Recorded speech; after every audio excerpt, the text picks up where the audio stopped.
লাইলাতুল বারাতে দৌড়ায়, তাবারুক রেডি করতে করতে রাত শেষ। ফজরের নামাজের আগে তাবারুক লেয়ার পরে খায়া টায়া বাড়িতে যায়, কয় রাকাত নামাজ পড়ছো, কয় খবর নেই। তাবারুক রান্না করে তো কুলাই নাই, অথচ আল্লাহ নবী জানায়া দিলেন ওই রাতের বেলা তুমি আমল করো, আল্লাহ পাক ওই রাতের বেলা তোমার জিন্দেগির গুনাহকে মাফ করে দিবে আমার আল্লাহ। ওই রাতের বেলা আমি 2টা হাদিস থেকে 5টা আমল বের করছি বলে যাই। এই জামালগঞ্জের মুসলমানেরা নিজের ব্রেইনের মধ্যে নোট করে নেন রে বাবা। আল্লাহ নবী বলেন ইদা কানা লাইলাতুন নিসফি মিন শাবান ফাকুমু লাইলাহা ওয়া সুমু নাহারাহা। আল্লাহ নবী বলেন শাবানের মধ্য রজনী যখন তোমার সামনে চলে আসবে, যেটাকে আমরা শবে বরাত বলি, মানে মুক্তির রাত, এই রাত যখন আমার আপনার সামনে চলে আসবে, আল্লাহ নবী বলেন কুমু লাইলাহা, ওই রাতের বেলা তুমি নামাজে দাঁড়াও, ওয়াসুমু ইয়াওমাহা, দিনের বেলা রোজা রাখো, রাতের বেলা নামাজের মধ্যে দাঁড়াও। নাম্বার 1 লাইলাতুন নিসফি মিন শাবানের আমল হলো রাতের বেলা নামাজে দাঁড়াবো। নামাজের কিয়ামে দাঁড়াইয়া আমি আল্লাহর দরবারে লম্বা লম্বা সিজদা দিব, রবের কুদরতি পায়ের মধ্যে লম্বা সময় নিয়ে আমি দাঁড়ায়া থাকবো। উদ্দেশ্য থাকবে এই নামাজের মাধ্যমে রাজি করা কাকে? আল্লাহকে আমি রাজি করব। কেন নফল নামাজ ছাড়া তো রবের কাছের হওয়া যায় না, রবের কাছে যাওয়া যায় না। তাহাজ্জুদ ছাড়া, ইশরাক ছাড়া, আউয়াবিন ছাড়া, গভীর রাতে জায়গা নামাজ পড়া ছাড়া আল্লাহর কাছের হওয়া যায় না। ওই নফলের নামাজের মধ্যে আমি দাঁড়াবো, রাজি তো দুনিয়ার কেউ হোক বা না হোক, একজন হবে, চিল্লায়া বলেন তার নাম। আবার আপনার এলাকার মানুষ, অনেকের মনের মধ্যে টেনশন, হুজুর আমি ঋণগ্রস্ত, ঋণের ভারে পাগলের মতো হয়ে গেলাম, অভাব অনটনে আছেন বহু মানুষ। আপনাদের জন্য লাইলাতুল বারাত একটা আমল আছে, সালাতুল হাজাত পড়বেন 2 রাকাত। লাইলাতুল বারাতে সালাতুল হাজাত পড়বেন 2 রাকাত। 2 রাকাত নামাজের নিয়ত কইরা আপনি নফল নামাজের নিয়ত কইরা নামাজের মধ্যে দাঁড়ায়া গেলেন। অনেকগুলো মত আছে, তবে উল্লেখযোগ্য মত হলো প্রথম রাকাতের মধ্যে সূরা ফাতিহা পড়বেন, এর সঙ্গে কুল ইয়া আইয়ুহাল কাফিরুন। এরপরে পরের রাকাত আপনি সূরা ফাতিহা পড়ার পরে ইখলাস পড়ে নেবেন, এরপরে সিজদায় যাবেন। আপনার তো আরবিও জানা নাই, উর্দুও পারেন না, আপনি ফার্সিও পারেন না, অন্য কোনো ভাষা জানা নাই, কিন্তু বাংলা জানা আছে না নাই? এই জামালগঞ্জের মুসলমান, যদিও আপনি আরবি পারেন না, উর্দু পারেন না, ফার্সি পারেন না, কোনো ভাষা জানা নাই, কিন্তু আপনার মায়ের ভাষা যে বাংলা, এই বাংলা আমার আল্লাহ জানে কি জানে না? ওই নফল নামাজে সিজদায় গিয়ে আল্লাহর দরবারে কাঁদেন। আর যদি বলেন হে মালিক, আমি তো অভাবে আছি, তুমি দূর করে দাও, বিশাল বড় ঝামেলা আছি, তুমি আমার ঝামেলা থেকে উদ্ধার করে দাও আমার আল্লাহ। আমার রিজিকে আমি বরকত পাই না, তুমি আমার বরকত বানায়া দাও। সন্তানগুলো কথা শুনে না, তুমি এদের ভালো লাইনে আইনো। আল্লাহর দরবারে যদি আপনি কান্না করতে পারেন ওই সিজদার মধ্যে, আল্লাহর দরবারে বইলা, এরপরে সালাম ফিরাইয়া নবীর উপরে কয়েক মর্তবা দুরূদ পড়ার পরে মুনাজাত ধরবেন আল্লাহর দরবারে। যা বলার আপনার জিন্দেগির আপনি সব বলবেন। লাইলাতুল বারাতে সালাতুল হাজাত নামাজের নিয়ত করে 2 রাকাত নামাজে যদি আল্লাহর দরবারে বলতে পারেন, আমি আশা করতে পারি আল্লাহ লাইলাতুল বারাতে কত মানুষের আল্লাহ মাফ করে দিবেন, আল্লাহ অনেকের রিজিকের মধ্যে বরকত বাড়ায়া দিবেন, কত মানুষের দোয়া আল্লাহ কবুল করে নিবেন। আমার আপনার দোয়াও আল্লাহ কবুল করে নিতে পারে কি পারে না? নাম্বার 1 হলো নামাজ, নফল নামাজ। লাইলাতুন নিসফি মিন শাবানের পেলে নাম্বার 1 আমল হলো নামাজের পরে 2 নাম্বার আমল হলো এরপরে দিনের বেলাটা রোজা রাখা। রোজা রাখলেন আপনি, নামাজ পড়লেন রাতের বেলা, 2 নম্বরে রোজা রাখলেন। 3 নম্বরে আমল আছে, আল্লাহ নবী এবার জানায়া দেয়, শুধু তাই না, লাইলাতুল বারাতে তুমি কেন আল্লাহর দরবারে এমনি কানবা? আল্লাহ নবী বলেন ফা ইন্নাল্লাহ তাআলা ইয়ানজিলু ফিহা লিগুরুবিশ শামসি ইলাস সামাঈদ দুনিয়া ফায়াকুল আলা মিন মুস্তাগফিরিন ফাগফির লা, আলা মিন মুস্তারজিকিন ফারযুকহু, আলা মিন মুবতালান ফাওয়াফিয়াহু ফি, আলা কাযা হাত্তা আল ফাজর। আল্লাহ নবী বলেন লাইলাতুল বারাতে রাতের বেলা সন্ধ্যার পরে প্রথম দুনিয়ার আসমানে আল্লাহ পাক হাজির। আল্লাহ এসে বান্দাকে ডাকে, ও বান্দা গুনাহ করেছো, আল্লাহর দরবারে ফিরে আসো।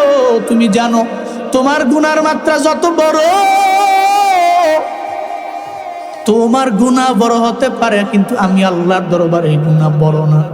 আমি আল্লাহ তোর এমন মালিক। ওই রাতের বেলা আল্লাহ পাক বান্দারে ডাকে, বান্দা তুমি গুনাহ করছো, আমার দরবারে ফিরে আসো। আলা আমি মুস্তাগফির ফাগফির আলা। কোন বান্দা কি আছো আল্লাহর দরবারে ক্ষমা প্রার্থনা করবা, ইস্তিগফার করনিওয়ালা বান্দারে বলা হয় মুস্তাগফির। আল্লাহ ডাকে, এই মুস্তাগফির বান্দা ফাগফির আলা, আমি আল্লাহ তোরে ক্ষমা করে দিব। তুই আমার দরবারে আয় না, আমার দরবারে তুই আয় না, আমার দরবারে বল না, বিনয় নিয়ে 2 ফোঁটা চোখের পানি ফেলাস না। তোর জিন্দেগিতে যত গুনাহ আছে আমি আল্লাহ ক্ষমা করে দিব, আমি আল্লাহ ক্ষমা করে দিব। আমরা দোয়া করি, ও আল্লাহ লাইলাতুল বারাতে কত মানুষেরই তো তুমি মাফ করে দিবা, আমার মতো গুনাহগাররে যদি তুমি মাফ করে দাও, তোমার তো কোনো লসও নাই, লাভও নাই। ও আল্লাহ আমি দোয়া করি মানুষগুলোর লইয়া লাইলাতুল বারাতে এরা যখন দোয়া করবে, প্রত্যেকের দোয়া তুমি কবুল করে নিও, প্রত্যেককে তুমি মাফ করে দিও। চিল্লা জোরে করে পড়ে নামি। তাহলে 1 নম্বরে নামাজের মধ্যে দাঁড়াইলাম, 2 নম্বরে রোজাও রাখলাম। এবার 3 নম্বর আল্লাহর দরবারে নিজের জিন্দেগির গুনার জন্য ক্ষমা প্রার্থনা করা, আল্লাহ পাক মাফ করে দিবেন। এরপরে আলামি মুস্তারজিকিন ফারজুকহু, এই রিজিক দরকার। আল্লাহর খাজানার মধ্যে কোনো কমতি আছে? আছে? আল্লাহর খাজানাতে কমতি নাই। আপনি চাইবেন তাহলে রিজিক আল্লাহ তুমি দাও। আল্লাহ যদি আপনারা দিতে শুরু করে, নির্দিষ্ট আছে? ও মিয়া, জমিনের মানুষগুলো আপনার মাসটা ঘুরে গেলে বেতন দেয়। সারাদিন লাগে বাড়িতে কাজ করছেন, আপনাকে বেতনের বাইরে 1 পয়সাও দিবে না। যদি রোজ কাম 500 টাকা করে হয় তো আপনার 500ই দেওয়া হবে, এর বেশি আপনার 1 পয়সাও দিবে না। একটা চা পর্যন্ত সে খাওয়ায় না। তোমার রোজের টাকা দিছি না, এই টাকা তুমি নিয়ে বাড়ি যাও। আল্লাহ কয়, বান্দা দুনিয়ার মানুষের নির্দিষ্ট টাকা তোমাকে দেয় নির্দিষ্ট, আমি আল্লাহর এমন অ্যাবিলিটি, এমন সামর্থ্য, আমি আল্লাহর খাজানা এত আছে, আমি আল্লাহ যখন দেই নির্দিষ্ট না, হিসাব করি না, হিসাব সারা দেই। সুবহানাল্লাহ জোরে বলা যায় না? আরো জোরে আল্লাহু আকবার। আল্লাহর খাজানায় কমতি আছে? আছে। আল্লাহর খাজানায় কোনো কমতি নাই, আল্লাহর খাজানায় কমতি নাই। আমরা চাইতে পারি না, আমরা চাওয়ার মতো চাইতে পারি না। আমরা মানুষের পিছনে যেমনি দৌড়াই, দিন রাত লাগা একটা নেতার পিছনে, একটা মানুষের পিছনে, একটা বড় কোম্পানির মালিকের পিছনে যে পরিমাণ দৌড়াই, কতটুকু যদি রবের দিকে আগাইয়া রবকে ডাকতাম, তো রব আমারে আপনারে খুশি হইয়া মোস্ট রিচেস্ট ম্যান বানায় নিত। আল্লাহ তো ডাকে, আল্লাহ আমি মুস্তারজিক ফারজুকহু, আসো রিজিক দরকার তো চাও, আমি আল্লাহ দিব। এরপরে শুধু তাই না, আলা আমি মুবতালান ফাআফিয়াহু, আল্লাহ নবী বলেন, আল্লাহ বলতে থাকে, এই অসুস্থ রোগী আছেন না অনেকে, অনেক বান্দার এমন রোগ আছে যে রোগের ব্যাপারে না আম্মা জানে না, আব্বাই জানে না, পরিবার জানে না, বউ জানে না, কেউ জানে না। অথবা বিয়ে শাদী করে নেয় নৌজওয়ান, বহু নৌজওয়ান পোলা আছে এমন রোগে রোগী, শর্মে আব্বারেও বলতে পারে না, আব্বারেও বলতে পারে না, আম্মারও বলতে পারে না, কাউরে বলতে পারে না। কিন্তু যে আল্লাহ রোগ দিয়েছেন, ওই আল্লাহ তো ওই রোগ থেকে আমারে আপনারে মুক্ত করতে পারে কি পারে না? আল্লাহর কয়, আল্লাহ ডাকে, বান্দা আসো আমার দরবারে। তুমি অসুস্থতার রোগ নিয়ে যদি আমি আল্লাহর দরবারে বলতে পারো, আমি আল্লাহ তো ডাক্তারের ডাক্তার। তোমার পুরা জীবনের যত বড় রোগ আছে আমি আল্লাহ চাইলে ডাক্তার লাগে না, আমি আল্লাহ চাইলে তোমাকে পরিপূর্ণভাবে সুস্থতার নিয়ামত দিতে পারি। আমি আল্লাহ দিয়া দিব। আলা কাদা হাত্তা ইয়াতনুল ফাজ। 1 নম্বরে কয় গুনাহ, যে বান্দা গুনাহ থেকে বাঁচতে চাও রবের দরবারে আসো। 2 নম্বরে আল্লাহ ডাকে যে রিজিক চাও, আমি রবের দরবারে চাও। 3 নম্বরে আল্লাহ বলে যেই বান্দা অসুস্থ আছো আমি রবের দরবারে চাও, সুস্থতার নিয়ামত আমি আল্লাহ দিয়ে দিব। আল্লাহ নবী বলেন আল্লাহ শুধু এটা বলে না, সন্ধ্যার পর থেকে ফজরের নামাজের আগ পর্যন্ত আলা কাদা হাত্তা ইয়াতলু আল ফাজ, অনুরূপভাবে আমার আল্লাহ তোমারে বারবার ডাকে। যদি আল্লাহ পাক আমারে ডাকে, আমিও যদি ঘুম থেকে যাইগা রাত জেগে যদি আমিও আল্লাহরে ডাকি, তাহলে আল্লাহ আমারে ডাকলো, আমিও সাড়া দিয়া দিলাম। আমি আল্লাহরে ডাকলাম, আল্লাহও সাড়া দিয়া দিল। তাহলে আমার জিন্দেগির সমস্ত মনের আশা ওই রাতের বেলা পূরণ হতে পারে কি পারে না? ওই রাতের বেলা মাফ হয়ে যাইতে পারে। তাহলে আমল পাইলাম 3টা। নাম্বার 1 পাইলাম রাতের বেলা নামাজের মধ্যে দাঁড়াবো। 2 নম্বরে রোজা রাখবো। 3 নম্বরে পাইলাম আল্লাহর দরবার নিজের জিন্দেগির গুনাহ থেকে মাফ চাইব। এরপরে 4 নম্বরে একটা আমল আছে। আম্মা জান আয়েশা সিদ্দিকা রাদিয়াল্লাহু তাআলা আনহা, আমগো প্রত্যেকের আম্মা, উম্মাহাতুল মুমিনিন দের মধ্যে মাঝে উম্মুল মুমিন হযরত আয়েশা সিদ্দিকা বলেন, একদিন আল্লাহর নবী আমার ঘরের মধ্যে আসলেন। আমিও চিন্তা করলাম আমার মায়ের নবী আজকে আমার ঘরের মধ্যে থাকবে। নবীজি আসলেন, জামা মুবারক নবীজি খুলে ফেললেন, নবীজির জুব্বা মুবারক নবীজি খুললেন। আমি চিন্তা করলাম নবীজি আমার ঘরের মধ্যেই থাকবেন। হঠাৎ করে আবার আমার মায়ার নবী তার জুব্বা মুবারক আবার পরিধান করে বের হয়ে গেলেন। আমার গায়রতের মধ্যে লাগলো, আল্লাহ নবী আমার ঘরের মধ্যে আসলেন, কিন্তু আবার পুনরায় আমার নবী কেন জুব্বা পরলেন, ঘর থেকে কেন বের হয়ে গেছেন? এই চিন্তা করে আম্মা জান আয়েশা বলে আমার গায়রতের মধ্যে লাগলো, আত্মমর্যাদায় লাগলো। আম্মা জান আয়েশার সঙ্গে সঙ্গে ঘর থেকে বের হয়ে গেলেন। উনি চিন্তা করলেন নবীজি মনে হয় অন্য কোনো বিবির ঘরের মধ্যে গেছে, আমার ঘরের মধ্যে আসলো, জুব্বাটাও খুলে ফেললো, আবার পরিধান করলো, আবার বের হয়ে গেল। তাহলে অন্য কোনো বিবির ঘরের মধ্যে আমার নবী গেল কিনা? দৌড়ে আম্মা জান আয়েশা নবীকে খুঁজতে লাগলেন। অন্যান্য সব বিবিদের ঘরে ঘরে ঘুরলেন, তারে গেলেন, কিন্তু আমার নবীরে পায় না, আমার মায়ার নবীরে খুঁজে পেলেন না। একটা পর্যায়ে তাকায় দেখে আমার পয়গম্বর জান্নাতুল বাকির পাশে গিয়া দাঁড়াইয়া নবীজি আল্লাহর দরবারে কান্না করেন আর বলেন, ও আল্লাহ, এই জান্নাতুল বাকিতে আমার কত সাহাবা যারা ছিল আমার সাথী, এরা তো সব এখানে শুয়ে আছে রে আমার আল্লাহ। ও আল্লাহ, তুমি এদের মাফ করে দাও। আল্লাহর দরবারে নবীজি বলতে লাগলেন। আম্মা জান আয়েশা বলে, ও দুনিয়ার মানুষেরা, আমার নবী মানে আমার স্বামী ওই জান্নাতুল বাকির পাশে দাঁড়াইয়া আমার ঘর থেকে বের হয়ে, যেদিন বের হয়েছিল, যে রাতের বেলা বের হইল, ওখানে জান্নাতুল বাকির পাশে দাঁড়াইয়া নবীজি আল্লাহর দরবারে কান্না করলো। ওই রাত ছিল লাইলাতুন নিসফি মিন শাবান, মানে বরাতের রাত। চিল্লায় পড়া যাবে কি সুবহানাল্লাহ? আম্মা জান আয়েশা বলেন, আমি আমার নবীর পেছনে গিয়া দাঁড়াইলাম। নবীজি মুনাজাত শেষ করে টের পেলেন, নবীজি বলতে লাগলেন, ও আয়েশা, তুমি মনে করছো আল্লাহ এবং তার রাসূল তোমার প্রতি কোনো অবিচার করবে? ঘরের মধ্যে আমি গিয়েছিলাম, জুব্বাটা খুলে ফেললাম, আবার আমি জুব্বা পরিধান করে বের হয়ে গেলাম। তোমার মনের মধ্যে এই চিন্তা চলে এসেছিল যে নবীজি আমাকে ছেড়ে অন্য কোনো বিবির ঘরের মধ্যে গিয়েছে। তুমি কি মনে করছো আল্লাহ এবং রাসূল তোমার প্রতি কোনো অবিচার করবে? আম্মা জান আয়েশা বলে, আসলেই মূলত আমার গায়রতে লাগলো, আত্মমর্যাদায় লাগলো, এই কারণে আমি আপনার দরবারে দৌড়ে চলে আসলাম পূজার জন্য।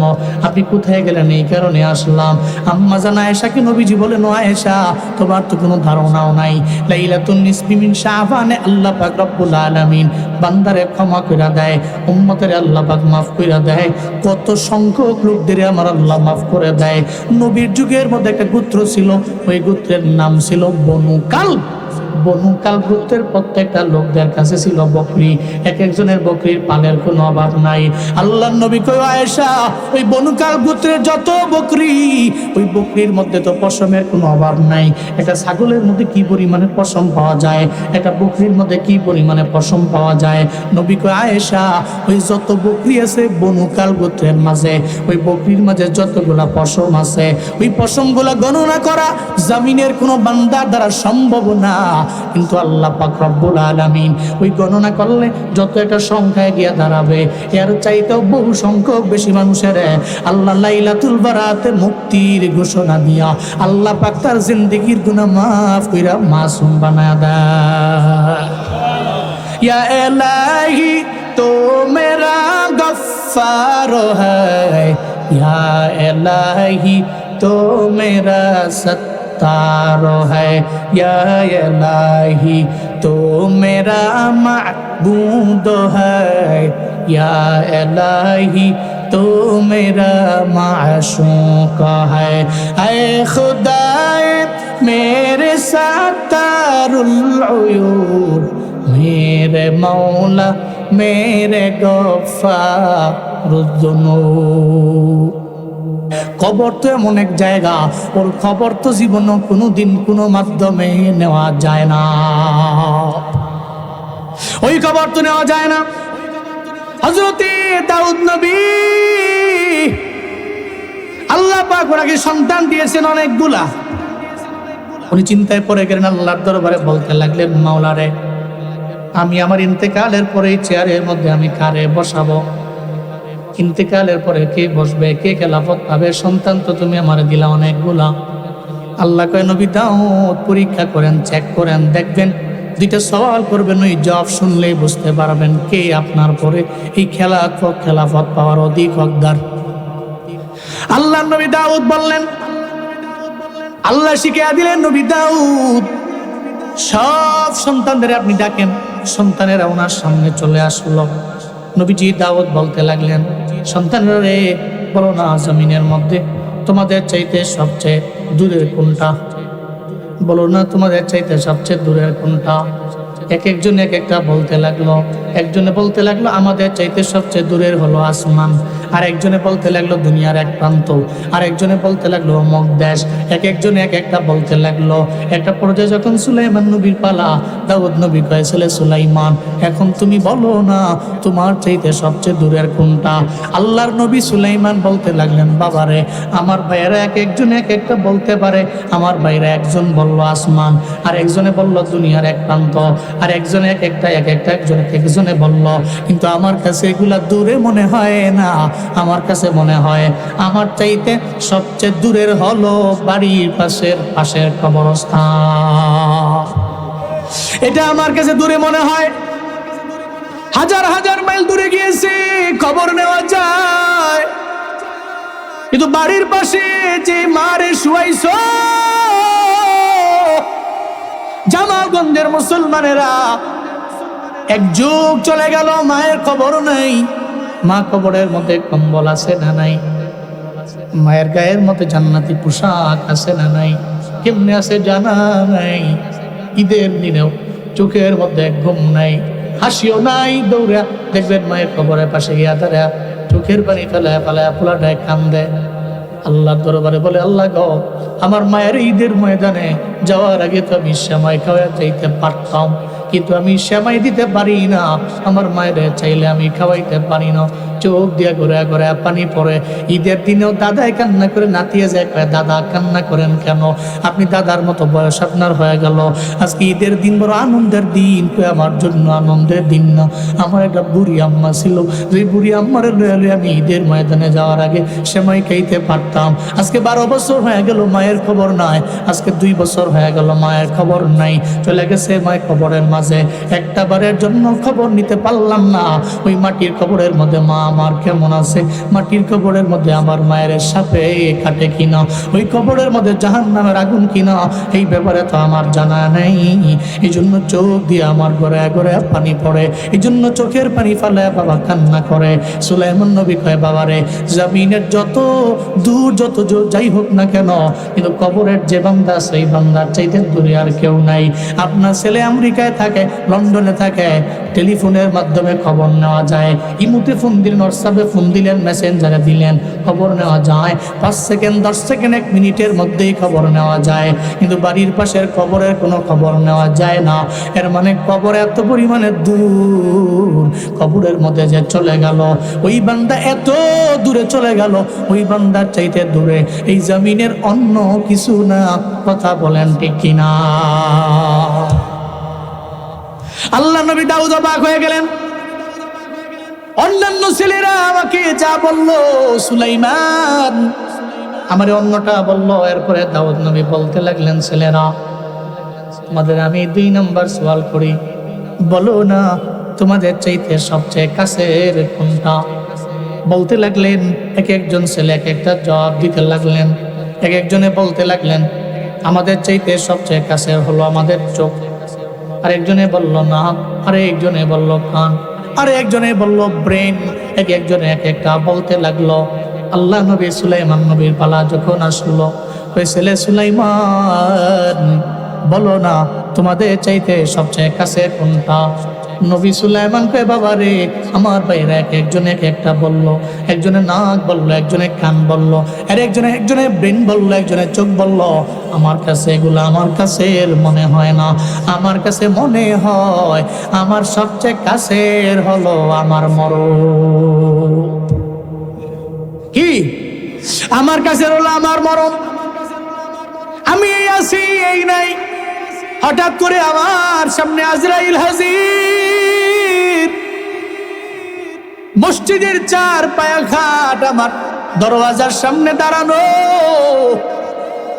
কোন সময় হবে এই ব্যাপারে আমার জানা নাই। জুনায়েদ আল হাবিব বয়ান করে বাড়ি যেতে পারবো কোনো গ্যারান্টি নেই। আছে? কোনো গ্যারান্টি নেই। আপনি বয়ান শুনে আপনার গ্রামের বাড়ি যাবেন, এখান থেকে মাত্র 1-1.5 কিলোমিটার দূরে যাবেন, এই ব্যাপারে গ্যারান্টি নাই। অথবা আপনি এখান থেকে হাইটা 5 মিনিট যাবেন, গ্যারান্টি নাই। হঠাৎ করে আপনার মরণ হয়ে যাইতে পারে। জমিনের সব কিছু গ্যারান্টি আছে, কিন্তু মরণের কোনো গ্যারান্টি নাই। কথা বলেন ঠিক কিনা? আমার মরণ আসিবে কখন কেউ তো জানে না। না, আমার মরণ আসিবে কখন কেউ তো জানে না। আমি মরে গেলে আমায় তোমরা ভুইলা যাও না। আমি চলে গেলে আমায় তোমরা ভুইলা যাও না। ডাইনে বামে মাটি আমার মাটির বিছানা, ডাইনে বামে মাটি আমার মাটির বিছানা। এই দুনিয়ায় চিরজীবন থাকার জায়গা না, অন্ধকার কবর যে আমার আসল ঠিকানা। সবাই রেখে আমায় চলে যাবে, সঙ্গী হবে না। সবাই রেখে আমায় চলে যাবে, সঙ্গী হবে না। ডাইনে বামে মাটি আমার মাটির বিছানা, ডাইনে বামে মাটি আমার মাটির বিছানা। আমি চলে গেলে আমায় তোমরা ভুইলা যাও না। আমি মরে গেলে আমায় তোমরা ভুইলা যাও না। ডাইনে বামে মাটি আমার মাটির বিছানা, ডাইনে বামে মাটি আমার মাটির বিছানা। হঠাৎ করে মরণ হয়ে যাবে, হবে কনফার্ম, তবে কোন সময় হবে জানা আছে? আছে আছে। আপনার কবর আপনার চাইতে অনেক দূরে, তো মরণটা কাছে। কবরে যে গেছে তো অনেক দূরে চলে গেছে, খবর নেওয়া যায় না। তো কবরের বাসিন্দা আপনার কাছে কিচ্ছু চায় না, টাকা চায় না, বাড়ি গাড়ি কিচ্ছু চায় না। ও কবরে যাওয়ার পরে চায় আপনি তার কবরের পাশে গিয়ে দাঁড়াইয়া একটু তার জন্য একটু দোয়া করেন, মাগফিরাতের দোয়া। আল্লাহ আমাদের সব ভাইকে লাইলাতুল বারাতের রাতের বেলা মাকবারার পাশে গিয়ে দাঁড়াইয়া সবাই মিলে নয়, একাকী। আব্বার জন্য, আম্মার জন্য, দাদার জন্য, দাদির জন্য, নানার জন্য, নানির জন্য মাগফিরাতের দোয়া করার তৌফিক দান করেন। আর জোরে আমিন। নাম্বার 1 আমল পাইলাম, রাতের বেলা আমরা 2 রাকাত নামাজে দাঁড়াবো। ওখানে আপনি পড়তে পারেন আপনার ইচ্ছা মতো 10 রাকাত, 15, 16 রাকাত, 20 রাকাত, 12 রাকাত, 8 রাকাত, নির্দিষ্ট না, নির্দিষ্ট না। আপনি পড়লেন, আপনি কুমু লাইলাহা, রাতের বেলা আপনি দাঁড়ালেন, আপনি ওখানে নামাজ পড়লেন, বিভিন্ন নামাজ আপনি হুজুর থেকে জেনে এরপরে নফল নামাজে দাঁড়াইলেন, পড়লেন। নাম্বার 1। 2 নাম্বার রোজা রাখলেন। 3 নাম্বার আল্লাহর দরবারে আপনি বললেন, মাওলা আমার গুনাহ আছে, মাফ করো, রিজিক নাই, রিজিক দাও, অসুস্থ সুস্থ করো। 3 নাম্বার। 4 নাম্বার মাকবারায় গেলেন, কবরস্থানে গেলেন, ইনফিরাদ একা গিয়ে এদের জন্য দোয়া করলেন। নাম্বার 5, আপনি রাতের বেলা, অনেকেই সমাজে রুসুম আছে, অনেকে রাতের বেলা গোসল করাটাকে লাজিম মনে করে। অনেকে মনে করে যে সন্ধ্যা হয়ে গেছে, তারপরে মোটামুটি গোসলটা করে নেই। কিসের গোসল? কয় নামাজের গোসল। কিসের রাত? নামাজের রাত। তো নামাজের রাতে নামাজ পড়তে হলে গোসল করতে হবে। এটা ভুল ধারণা। মনে রাখবেন, আপনি অপবিত্র, পবিত্র হওয়ার জন্য অজু, গোসল, তায়াম্মুম। বলেন অজু, গোসল, অজু, গোসল, তায়াম্মুম। যেখানে পানি বনি নাই ওখানে কি? তায়াম্মুম। অজু করার প্রয়োজন হলে অজু করলেন, গোসল করার প্রয়োজন হলে গোসল করলেন। এখন ওই রাতের বেলা আপনি আমল করতে গেলে নামাজ পড়ার পূর্ব শর্ত পবিত্র হওয়া, আপনি পাক সাফ থাকা, আপনার বডি পবিত্র হওয়া। এখন যদি আপনি মনে করেন আপনার গোসল ফরজ, গোসল করেন, ঠিক কিনা বলেন? আর যদি মনে করেন যে না আমি পবিত্র আছি, তাহলে অজু করলে একেবারে পরিপূর্ণ পবিত্র হয়ে যাব, নামাজে দাঁড়ায় যাব, অজু করেন। এর মানে এটা নয় লাইলাতুল বারাত রাতের বেলা আপনার গোসল করতেই হবে, এটাকে লাজেম মনে করা যাবে। আমাদের সমস্যাটা ওই জায়গায়, হুজুর করি তো অসুবিধা কি না, এটা রসুম চালু হয়ে গেল। আপনি আপনার মন চাইছে করে ফেললেন, হবে না তো। ইসলাম, এখানে কোরআন আছে, সুন্নাহ আছে, আপনি এগুলা চিন্তা ভাবনা করে করে করতে হবে। আল্লাহ আমাদের সব ভাইকে সে তৌফিক দান করেন। আরো জোরে পড়েন আমিন। তাহলে আমরা কি পাইলাম? 5টা পাইলাম। হ্যাঁ, লাইলাতুল বারাতে আমরা আমাদের মতো করে, নিজের মতো করে না করে, হুজুরা যেভাবে বলে, হক্কানি উলামায়ে কেরাম যেমনে বলে, মাদ্রাসায় যাই নাই, কোথাও পড়ি নাই, কিছু জানি না, গ্রামের মানুষ, মূর্খ মানুষ, কিন্তু চাই রবের কাছের হইতে, চাই নিজের জিন্দেগীর গুনাহকে মাফ করাইতে। আল্লাহর কাছে বইলা পারি না তো, জানি না তো নিয়ম কারণ, যাবেন হুজুরের কাছে, হুজুরদের কাছে গিয়া যাই না তাই না, এরপরে আমল করবেন। আল্লাহ প্রত্যেককে লাইলাতুল বারাতে আমলের মাধ্যমে জিন্দেগীর গুনাহ আল্লাহর কাছ থেকে মাফ করায়া লইয়া বেগুনাহ মাসুম হওয়ার তৌফিক দান করেন। কিন্তু আপনি ইস্তিগফারটা কেন করেন, করবেন কেন? এখানে তো ফায়দা আছে আরেকটা। এই যে ইস্তিগফার, আল্লাহ যে ডাকে, মুস্তাগফির বান্দা আসো, আমি আল্লাহর দরবারে, চাও তোমাকে মাফ করব, ফায়দা আছে। হযরত ইমাম আহমদ ইবনে হাম্বল রাহমাতুল্লাহি আলাইহি, মন দিয়া শুনেন রে বাপ, হযরত ইমাম আহমদ ইবনে হাম্বল জগৎ বিখ্যাত ইমামদের মাঝে একজন।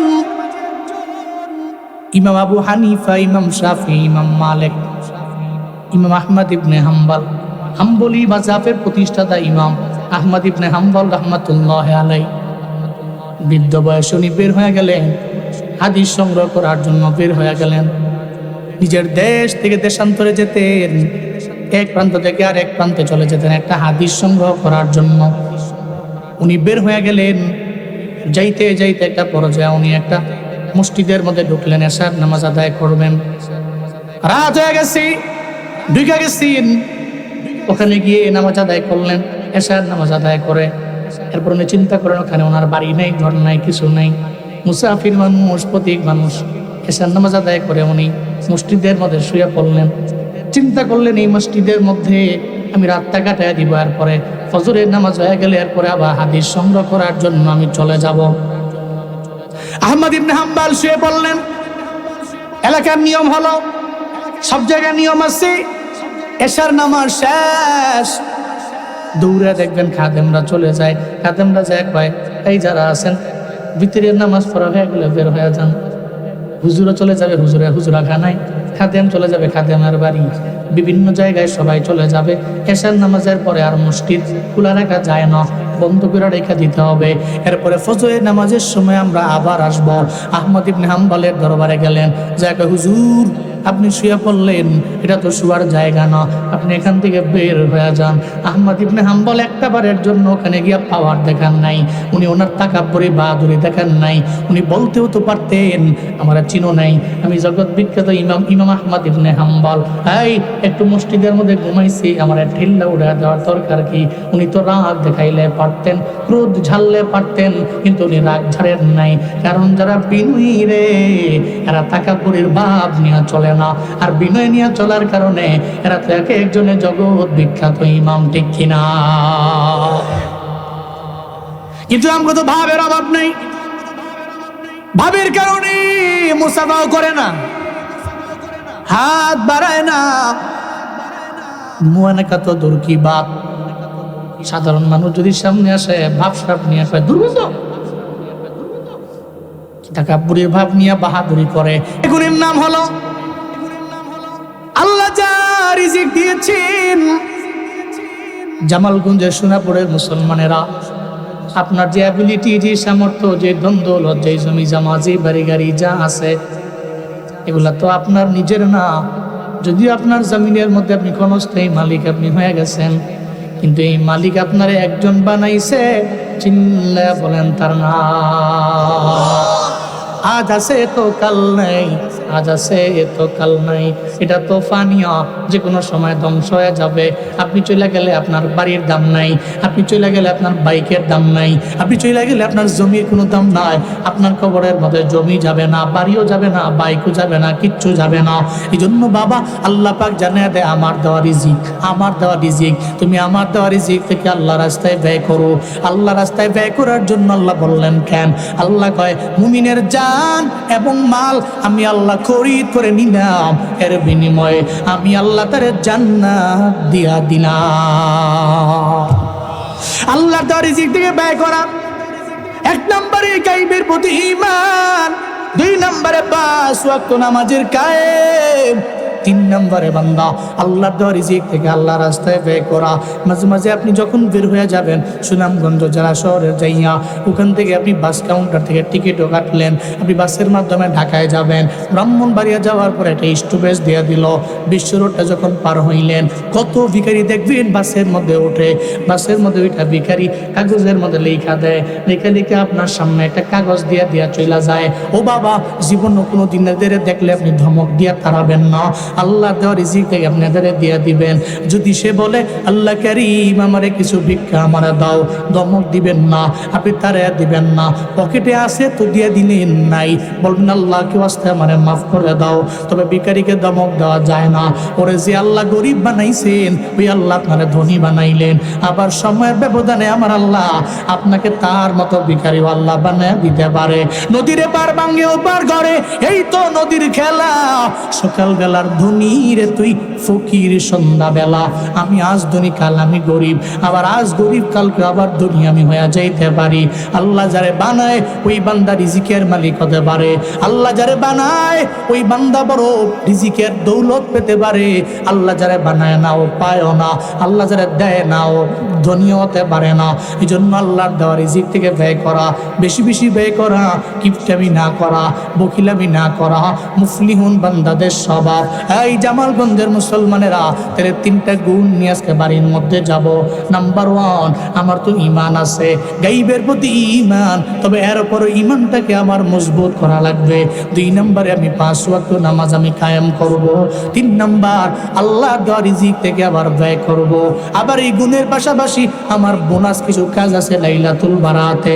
লাইলাতুল বারাতে যে 5টা আমল শিখিয়ে দিয়া গেলাম, এই 5টা আমল করব, আর 5টা আমল করে লাইলাতুল বারাতে আল্লাহর দরবার থেকে নিজের জিন্দেগীর গুনাহগুলোকে মাফ চাইব। কারা কারা পারবো? 2টা হাত তুলে আমার আল্লাহরে দেখাই। আল্লাহ প্রত্যেকের হাতগুলো আপনি কবুল করে নেন, জোরে কোন আমিন। আল্লাহ প্রত্যেককে মুফলিহুন বান্দাদের 3 গুণে গুণান্বিত হইয়া জান্নাতে যাওয়ার তৌফিক দান করেন। হাত নামান, হাত নামান। লাইলাতুল বারাত ওই রাতের বেলা আমল করবেন ইনশাআল্লাহ। পারবেন না ইনশাআল্লাহ? আল্লাহ আমাকে আপনাদের সবাইকে আমল করার তৌফিক দান করেন। ঈমানটাকে মজবুত করে 5 ওয়াক্ত নামাজ পড়ে আল্লাহর দেওয়া রিজিক থেকে ব্যয় করে আমরা সফল কামদের দলভুক্ত হব। আল্লাহ সে তৌফিক দান করেন। সোনাপুরের মুসলিম যুব সমাজ কল্যাণ পরিষদ আল্লাহ পাক কবুল করেন। এই যে আমার ভাইরা অনেক কষ্ট করছে, পারভেজ ভাই অনেক শ্রম দেয়।